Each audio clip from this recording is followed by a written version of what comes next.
Jumat pagi ini dunia sepak bola benar-benar dibuat terkejut oleh penampilan luar biasa sang tuan rumah. Kanada tampil ganas, percaya diri, dan tanpa ampun saat menghancurkan Qatar dengan skor telak 6-0 di BC Place, Vancouver. Banyak yang memperkirakan pertandingan ini akan berjalan ketat. Qatar datang dengan ambisi besar untuk mencuri poin penting, sementara Kanada ingin membuktikan bahwa mereka bukan sekadar tuan rumah yang numpang lewat di Piala Dunia. Tapi, yang terjadi di lapangan ternyata jauh dari prediksi. Kanada bukan hanya menang, mereka mendominasi, mengontrol dan menghancurkan Qatar dari awal hingga akhir pertandingan. Begitu peluit kick-off dibunyikan, Kanada langsung tancap gas.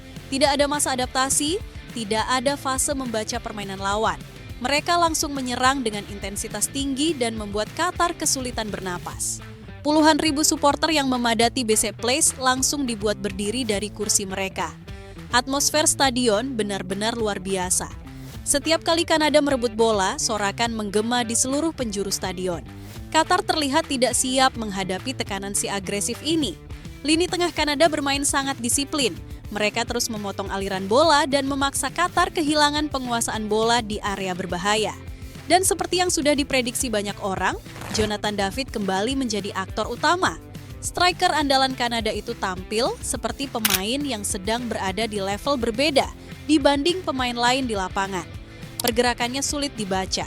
Ketika bek Qatar menjaga ruang, David bergerak mencari celah. Saat bek mencoba mengikutinya, ia justru menarik mereka keluar dari posisi dan membuka ruang untuk rekan-rekannya. Gol pertama akhirnya lahir dan stadion langsung meledak. Namun yang menarik, setelah unggul 1 gol, Kanada tidak menurunkan tempo. Mereka justru semakin berani menyerang. Qatar berusaha bangkit dan mencoba membangun serangan dari belakang. Sayangnya, setiap kali mereka mulai membangun permainan, selalu ada pemain Kanada yang datang menekan. Gol kedua pun datang. Saat skor berubah menjadi 2-0, bahasa tubuh pemain Qatar mulai berubah. Mereka terlihat frustrasi. Beberapa kali terjadi miskomunikasi antar pemain dan serangan yang dibangun, selalu berakhir sia-sia.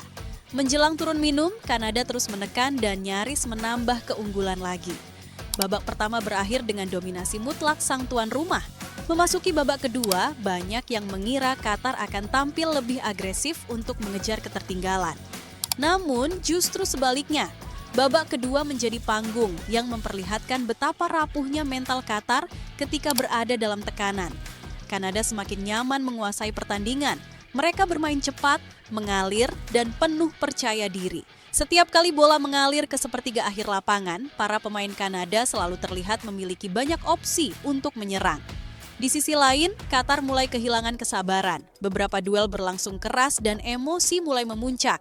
Puncaknya terjadi ketika wasit mengeluarkan kartu merah pertama. Keputusan itu membuat situasi semakin sulit bagi Qatar. Bermain dengan 10 orang menghadapi tim yang sedang on fire jelas, bukan tugas mudah. Namun petaka belum berhenti sampai di situ. Tak lama kemudian, kartu merah kedua keluar. Qatar kini harus bermain dengan 9 pemain. Dan sejak momen itu, pertandingan praktis berakhir. Kanada benar-benar berpesta. Gol ketiga datang, lalu gol keempat. Stadion semakin bergemuruh. Gol kelima membuat para pendukung mulai menyanyikan chant kemenangan. Dan ketika gol keenam bersarang ke gawang Qatar, seluruh stadion seolah berubah menjadi lautan pesta sepak bola. Yang paling menarik adalah bagaimana para pemain Kanada tetap lapar meski sudah unggul jauh. Mereka tidak bermain santai. Mereka tidak membuang waktu. Mereka terus menyerang seolah pertandingan masih imbang. Mentalitas seperti inilah yang membuat banyak pengamat mulai mempertimbangkan Kanada sebagai salah satu kuda hitam paling berbahaya di turnamen ini. Sementara itu, Jonathan David berhasil mencetak hat-trick dan sekali lagi membuktikan kenapa dirinya menjadi salah satu striker paling berbahaya yang dimiliki Kanada. Namun, kemenangan ini bukan hanya tentang Jonathan David. Lini tengah Kanada tampil luar biasa. Lini pertahanan mereka nyaris tidak memberikan ruang bagi Qatar. Dan para pemain sayap mereka terus memberikan ancaman sepanjang pertandingan. Ini adalah kemenangan tim secara keseluruhan. Skor 6-0 tentu saja bukan hasil yang bisa dianggap kebetulan. Ini adalah hasil dari organisasi permainan yang matang, strategi yang tepat, serta dukungan luar biasa dari puluhan ribu supporter yang memadati stadion. Kini Kanada berada dalam posisi yang sangat nyaman di grup mereka. Kepercayaan diri skuad sedang berada di level tertinggi. Pertanyaannya sekarang, apakah performa monster seperti ini bisa mereka pertahankan saat menghadapi lawan-lawan yang lebih kuat? Apakah Kanada benar-benar siap membuat kejutan besar di Piala Dunia 2026? Ataukah ini hanya karena Qatar sedang mengalami hari terburuk mereka? Tulis pendapat kalian di kolom komentar. Kalau kalian menikmati video seperti ini, jangan lupa tinggalkan like, subscribe, dan aktifkan lonceng notifikasi agar tidak ketinggalan update terbaru, hasil pertandingan, serta cerita menarik seputar Piala Dunia 2026 hanya di Yoke Sports.